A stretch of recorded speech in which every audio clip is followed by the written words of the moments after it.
Tradición, orgullo, pasión. Cillar de Silos, una bodega, una familia. Acostumbrados como estamos en España a la improvisación, resulta sorprendente que el gobierno nos anuncie con tanta antelación medidas que van a entrar en vigor dentro de más de 20 años. El fin de los coches que se mueven con combustibles fósiles ha causado un revuelo importante en nuestro país. Pero más de uno recuerda que hace 30 años los móviles, Internet o las redes sociales eran prácticamente ciencia ficción. Faltan 20 años para la gran revolución automovilística y conviene que sean los gobiernos los que empiecen a predicar con el ejemplo y a cometer inversiones que la hagan posible. Bienvenidos.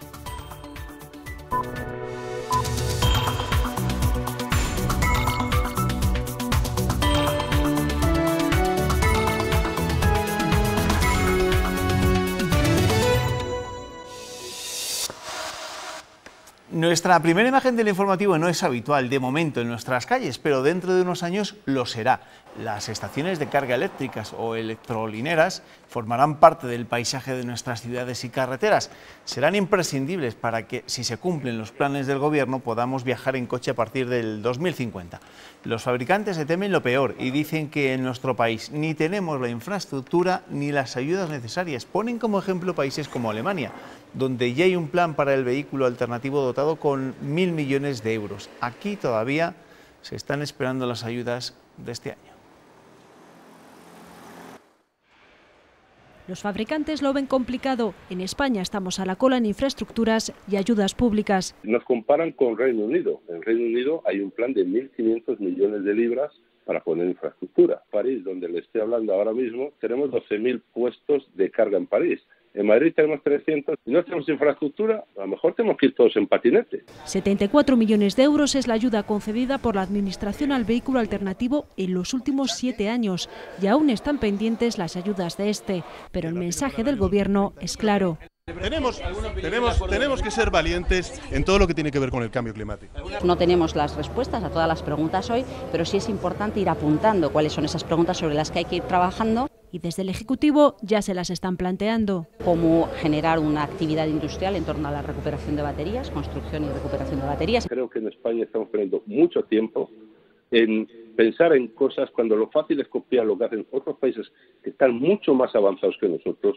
Y más teniendo en cuenta que el 65% de los vehículos que exporta España va a parar a países donde la fecha de caducidad del vehículo, tal y como ahora lo conocemos, será antes. Se va a abrir un debate con la sociedad, con el sector y también en esta Cámara con los grupos parlamentarios para entre todos, de forma consensuada, que eso es lo importante, definamos cuál es lo deprisa o lo lento a lo que queremos ir. Otro debate es el transporte de mercancías, donde aún no existen modelos eléctricos que sean viables. Esos planes de futuro del Gobierno han pillado por sorpresa a los fabricantes y también a las administraciones, entre ellas la Junta. La consejera de Economía acusa al Ejecutivo Central de tomar decisiones que perjudican a Castilla y León. Recuerda Pilar del Olmo que el 17% de los coches fabricados en España salen de plantas de la comunidad y que la automoción supone casi un cuarto del PIB regional.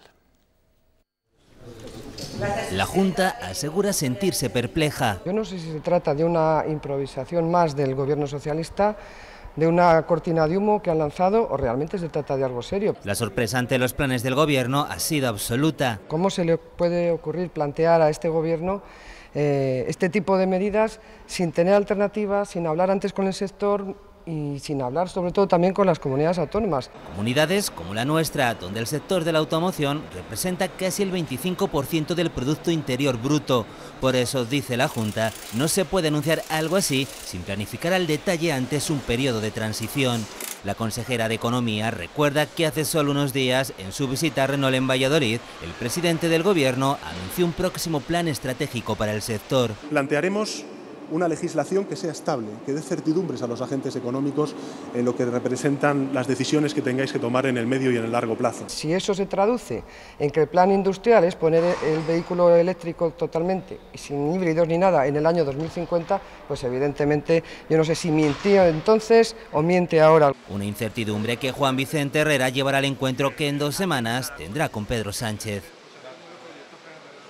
Como no, va a ser un asunto que ocupa y preocupa a los ciudadanos y, por supuesto, ocupa y preocupará también a los tertulianos, tertulianas de esta noche. Leticia Sánchez, ¿qué tal? Bienvenida. Buenas noches. Buenas noches. Maite Rodríguez, ¿qué tal? Bienvenida. Buenas noches. Muy buenas noches. Con ella hablaremos de este anuncio del Gobierno, de los planes de futuro con el coche, pero antes Ernesto nos va a poner al día. ¿Qué tal estás? Buenas noches. Buenas noches. Con ese mismo asunto abre su portada el norte de Castilla. El plan sobre la automoción afectará a 53.000 empleos en Valladolid y Palencia, y el sector, que supone el 25% del PIB industrial de la región, rechaza la idea del Gobierno. Diario de León destaca en su primera que el Gobierno rescata la plataforma logística de Torneros tras 8 años de abandono, y señala también que este proyecto cuenta desde hace 2 años con la licencia ambiental. Diario ABC destaca en las páginas de Castilla y León que los juzgados retiran la custodia de sus 3 hijos a una pareja tras la ingesta de cocaína de un bebé de 17 meses que se recupera tras pasar el fin de semana en la unidad de cuidados intensivos. Estas cosas la verdad es que ponen los pelos de punta. Sigue, Ernesto. Y Diario de Valladolid, El Mundo, destaca en sus páginas de Castilla y León que Carlos López, el obispo de Salamanca, promete ahora perseguir a los abusadores, pero olvida a los encubridores. Diario de Ávila, la Junta asegura que el plan de las cogotas para el abastecimiento a la capital abulense está en vigor y avanza. Y Diario Palentino destaca que el comercio rural ve su tabla de salvación en la economía circular y en la fidelidad vecinal.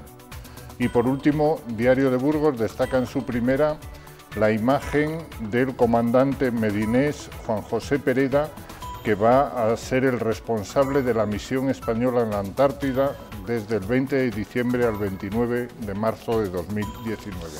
Gracias, Ernesto. Esos son los titulares y las imágenes más destacadas de las primeras páginas de los periódicos de la comunidad. Seguro que también alguno de ellos hace eco de una noticia que nosotros mañana, por supuesto, desarrollaremos en nuestros servicios informativos, un anuncio que ha hecho en Asturias el ministro de Fomento, Ábalos, cuando ha señalado que el Gobierno reconoce que las obras de la variante de Pajares afrontan su recta final y la fecha de apertura en 2020. Ernesto, ¿tú te lo crees? Pues la verdad es que ha habido tantos anuncios y tantos cambios de ese proyecto y tantas demoras, que tantos sobrecostes, que en fin, Maite, que es también del otro lado de los túneles, no sé si puede creérselo mucho. ¿Qué manía tienen los ministros y ministras de Fomento en dar fechas de conclusión de infraestructuras? Y siempre se acaban pillando los dedos, porque evidentemente, por lo general, ellos no son técnicos y no son los que están ahí con la pala haciendo la obra. El Gobierno lo había evitado hasta hoy que ha dado la fecha, había evitado dar... Bueno, pues mira, fecha de apertura en 2020. Vamos a mirar un poco más allá, al 2040 y al 2050 incluso, que es la fecha dada por el Gobierno para que dejemos de circular con coches que funcionan con combustibles fósiles. ¿Qué os parece a vosotros todo este anuncio? ¿Comprendéis un poco el malestar por parte de la consejera de Economía y Hacienda, sorprendida por este anuncio? Totalmente, el objetivo puede ser muy loable, pero el problema es la torpeza del Gobierno para comunicar las cosas. Es que estamos hablando de que este verano todo era contra el coche diésel. Se supone que los gasolina no estaban en el objetivo del Gobierno. De repente, hace menos de un mes, como hemos visto en el vídeo, Pedro Sánchez venía aquí, se dice que se está trabajando con el sector en un plan para darle estabilidad, para darle seguridad jurídica, y claro, lo de hoy suena un poco lo de ayer, que es cuando se anunció, suena un poco a broma, porque no se ha hablado con los ayuntamientos, no se ha hablado con las comunidades autónomas, y no se parecen las prisas del Gobierno por apuntarse el tanto, y luego ya hablo con los demás. Maite, ¿qué te parece? Sí, bueno, como dice Leticia, yo creo que el problema es la torpeza en la comunicación, y quizás se quiere apuntarse el tanto porque, claro, es una directiva europea que hay que cumplir, y varios países ya van por delante de nosotros y han anunciado esto. El problema es también el tremendismo con el que quizás se está cogiendo. Creo que hay tiempo suficiente para hacer esta transición, que eso sí, como dice la consejera, debe ser ordenada, y como reclama también de los mozos desde Renault, para evitar esa pérdida de trabajo que ya se está cuantificando y que yo creo que ahora mismo es imposible de determinar, ¿no? Claro, pero es que de los mozos da un dato muy significativo. Recordaba que en París creo que hay en estos momentos 13.000 puntos de recarga, en Madrid hay 300. El problema es ese. O sea, que la ventaja es considerable por parte de determinados países europeos y también, me imagino, que en otros países del mundo. Hombre, bueno, hoy por contra el alcalde daba la ratio de que Valladolid es la ciudad que más tiene per cápita, pero sin embargo es verdad que hay que apuntar que aquí se fabricó el Twizy y es un modelo que ha fracasado, y es verdad que también hay que tener en cuenta que yo creo que no llegamos ni a un 1% de coches eléctricos matriculados. Sí. El problema, los coches eléctricos son muy caros, tienen poca autonomía y todavía no hay una red de electrogasolineras, que sería lo deseable. No podemos ir de Valladolid a Cádiz porque no tendríamos esos puntos de recarga ahora mismo, pero en 2040 yo creo que sí que hay tiempo suficiente para que el gobierno que esté en que se vayan sucediendo hagan esa transición ordenada. Antes de anunciar ese fallecimiento del coche que va con combustible fósil, ¿no hubiese sido necesario anunciar también un plan para eso, ¿no?, para garantizar las inversiones y toda la infraestructura necesaria? Claro, ese es el problema, que queremos equipararnos. Ha presumido esta tarde en Guatemala el presidente del gobierno, queremos equipararnos a Alemania, que tiene el objetivo para 2030, o a Dinamarca o a Holanda, y de ello presumió también en la Asamblea de la ONU cuando estuvo hace poco más de un mes, pero estamos a años luz de las infraestructuras y de las inversiones que estos países vienen haciendo durante años, con lo cual, no sé, deberíamos de ver cuáles son nuestras posibilidades y en base a esas posibilidades planificar. Y además es que esta misma tarde la ministra de Industria ha dicho que, bueno, que esto se puede revisar para más allá de 2050, pero que también se puede revisar hacia abajo si luego los proyectos, y ya se hablan de prudente, no sé. Bueno, es una de las noticias destacadas de la semana y lo va a ser durante los próximos años, sin lugar a dudas, porque evidentemente no es fácil ponerse al día en lo que se refiere a la actualidad en torno al coche eléctrico. Hay que hacer y acometer inversiones significativas y sobre todo hay que tener en cuenta lo que también decía el titular del Norte de Castilla, ¿no?, que cifraba en más de 50.000 empleos. 53.000 empleos los que pueden estar afectados en una comunidad como la nuestra, que produce buena parte de los coches que se venden en buena parte de Europa. A nuestro quinto tertuliano le sigue preocupando la movilidad del futuro cuando los combustibles fósiles pasen a mejor vida, pero no sé si ha encontrado alguna alternativa para ese momento. Cuéntanos, Nieto. No puedo pegar ojo, Juanma. No sé a qué viene tanta preocupación con lo de los coches si simplemente hay que ser un poco previsor. Mira, por ahí viene mi Tilbury. Lo voy a cambiar por una Calesa, que ya empieza a refrescar. Pero mañana. Que ahora no son horas, Juanma.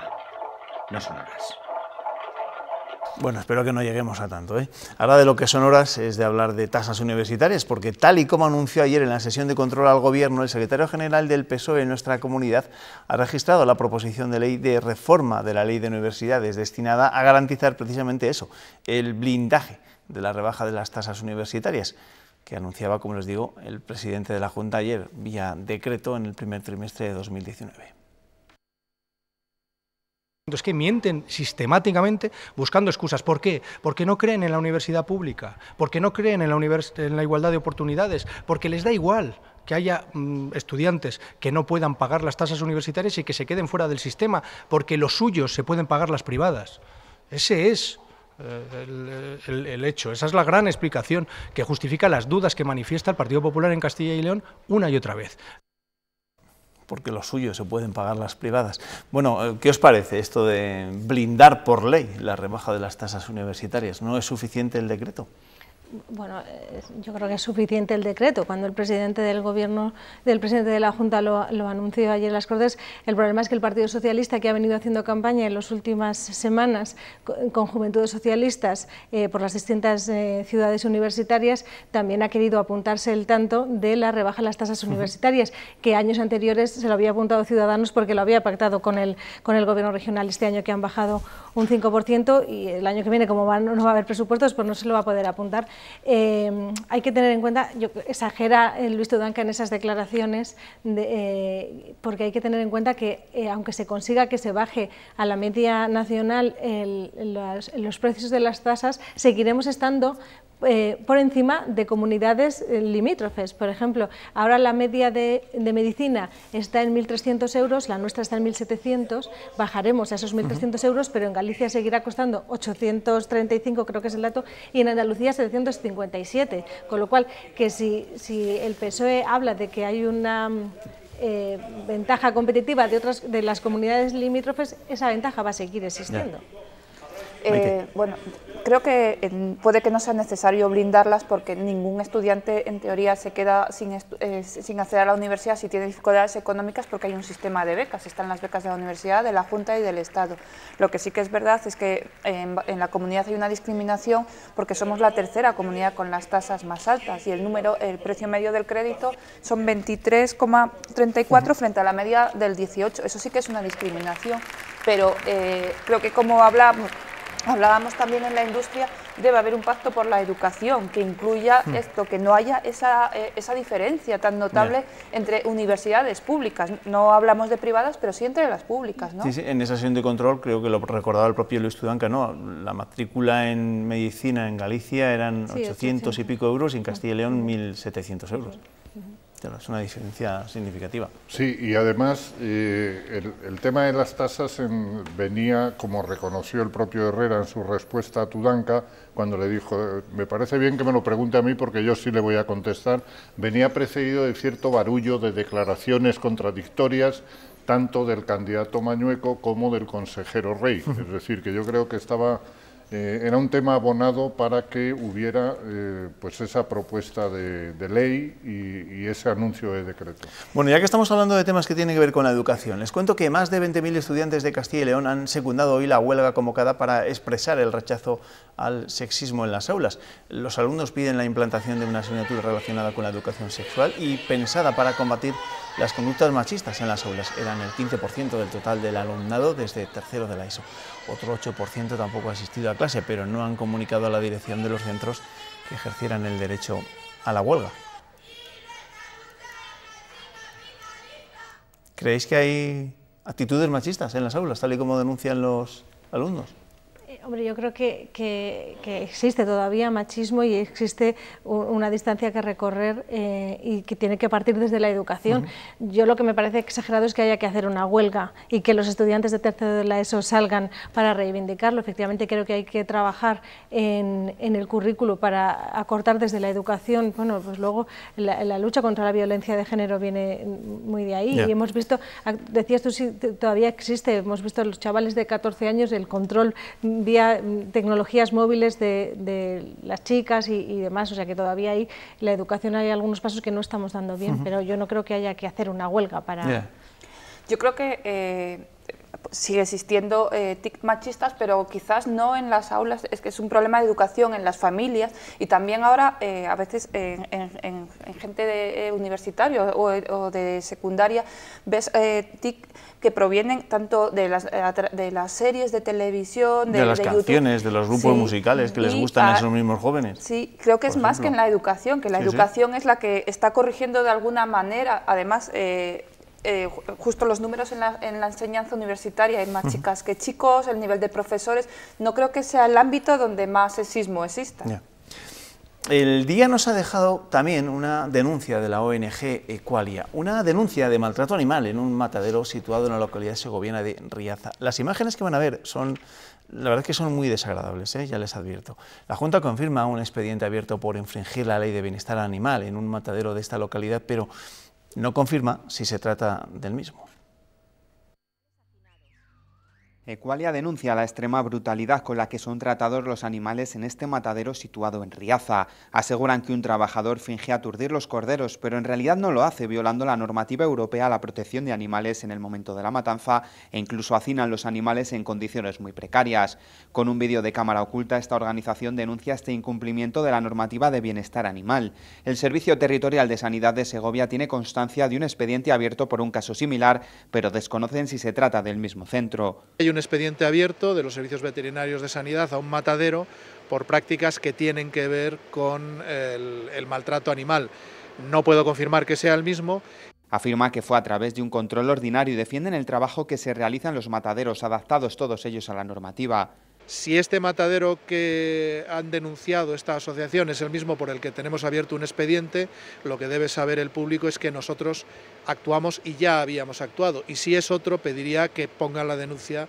Equalia también denuncia que se trate del mismo centro que en febrero de 2017 fue denunciado por un fraude en el etiquetado del cordero. La organización recoge firmas para que se implanten cámaras de videovigilancia por ley en todos los mataderos españoles.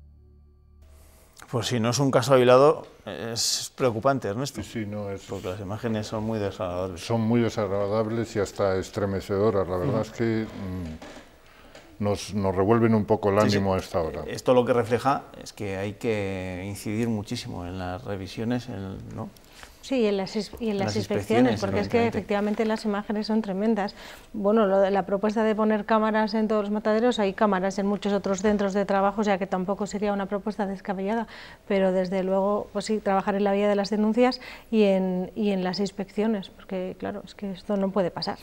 Sí, bueno, las imágenes son tremendas, se descubren gracias a unas cámaras que supongo que sí que hay instaladas. Y bueno, solo cabe decir que hay que apelar a que se cumpla la legalidad y no se repitan situaciones como esta, claro. La verdad es que este tipo de situaciones hay que denunciarlas y valgan este tipo de denuncias, en este caso por parte de esta ONG, para que se tomen las medidas necesarias y que estas imágenes no se vuelvan a ocurrir. Quiero compartir con mis tertulianas de esta noche una reflexión del portavoz de la Conferencia Episcopal que este miércoles ha admitido que la Iglesia ha guardado un silencio cómplice ante la pederastia. Pero José María Gil Tamayo asegura que se han dado casos en todos los ámbitos, no solo en la Iglesia, y ha habido, dice, inacción por parte de la sociedad.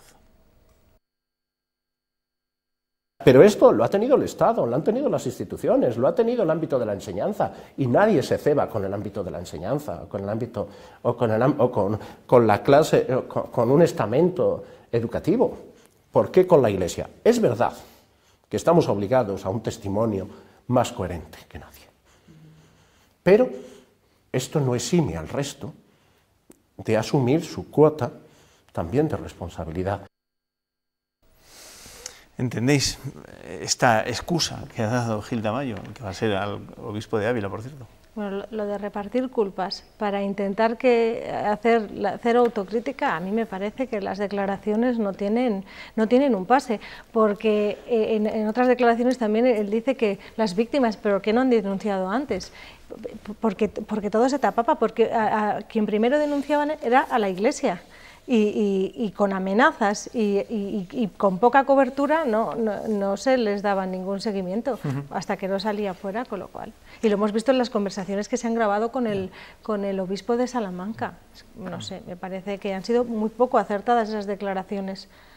Sí, la verdad es que en un tema tan complejo, con estas situaciones, con lo que la Iglesia está tardando en reconocerlo e incluso en actuar, no puede repartir las culpas porque en otros sectores la justicia sí que actúa, sí que hay denuncias y normalmente es siempre a favor del menor. El problema, estamos hablando de unos años en los que además había un pacto de silencio, donde era imposible además esa denuncia. Entonces, yo creo que es mejor hacer una reflexión interna, una autocrítica, que repartir culpas a la sociedad, ¿no?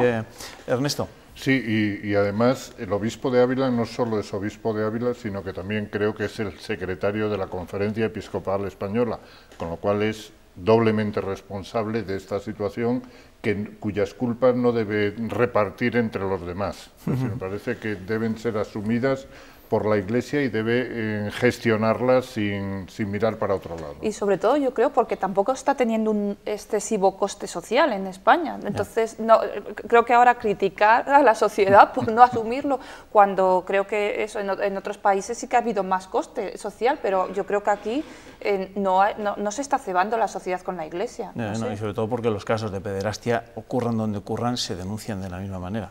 Eso es evidente. Eso es evidente. Bueno, vamos a dejar este asunto. La verdad es que es un asunto que está siendo actualidad, por desgracia, durante los últimos tiempos, durante los últimos años, mejor dicho.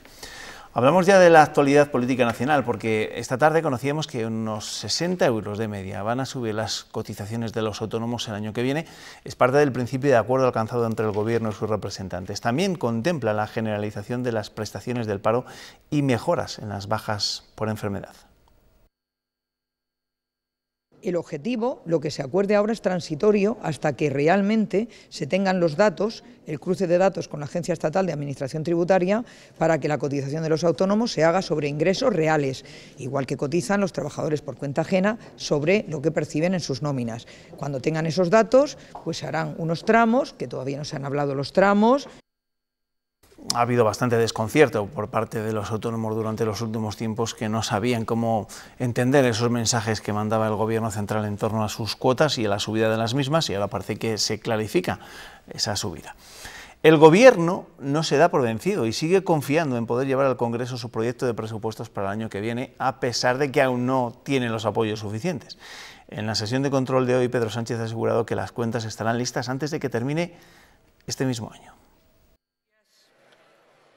Pedro Sánchez garantiza que habrá presupuestos ante este recordatorio de Pablo Casado. ¿Coincide con Pedro Sánchez cuando decía que sin presupuestos había que someterse a una cuestión de confianza o convocar elecciones? No se preocupe. Antes de final de año, este Gobierno cumplirá y trabaja en plazos para presentar a la Cámara los presupuestos que necesita este país. Haga caso al otro señor Sánchez. Póngase de acuerdo con él y convoque elecciones. Yo no sé qué prisa tiene usted y tiene su partido en perder unas elecciones. El presidente del Gobierno ha rechazado dar instrucciones a la Fiscalía sobre los políticos independentistas encausados. Pero lo que nos pide es que nosotros politicemos la justicia. Pues no. Era la respuesta a Esquerra Republicana, que le ha afeado el acuerdo de reparto del Consejo General del Poder Judicial. Tiene que pedir disculpas por el pasteleo. Pero después la ministra de Justicia no cerraba la puerta a un posible indulto tras la sentencia del procés. La actual ley de indultos, por ejemplo, no establece excepciones. Un día más la tensión llegaba en las preguntas a la vicepresidenta. Lo único que hacen es manipular, mentir y lanzar cortinas de humo. Usted necesita una pareja artística y no soy yo. Podemos ha pedido al Gobierno que vaya más allá con el impuesto de las hipotecas. Hay que hacer que los bancos devuelvan el dinero. La ministra de Hacienda recuerda que las leyes fiscales no tienen efecto retroactivo. Bueno, sobre los presupuestos, dice Pedro Sánchez que antes de final de año se van a presentar, pero esos presupuestos se van a poder aprobar tal y como están los independentistas y tal y como se presenta el año que viene, con el juicio a los presos. El Gobierno se engaña a sí mismo. O sea, dice en público que va a presentar los presupuestos, pero en privado ya, o sea, lo que está haciendo a priori, o sea, en la práctica es trabajar con una prórroga presupuestaria de los presupuestos de Mariano Rajoy e ir aprobando determinadas decisiones por decreto ley porque sabe que no los va a sacar. Lo hemos visto esta misma tarde. Torra ha sido claro desde el principio, desde septiembre. El Gobierno se ha querido engañar, se ha olvidado del ultimátum famoso. Pero bueno, se va olvidando. Pero hoy mismo, esta tarde, se ha reunido con Urkullu.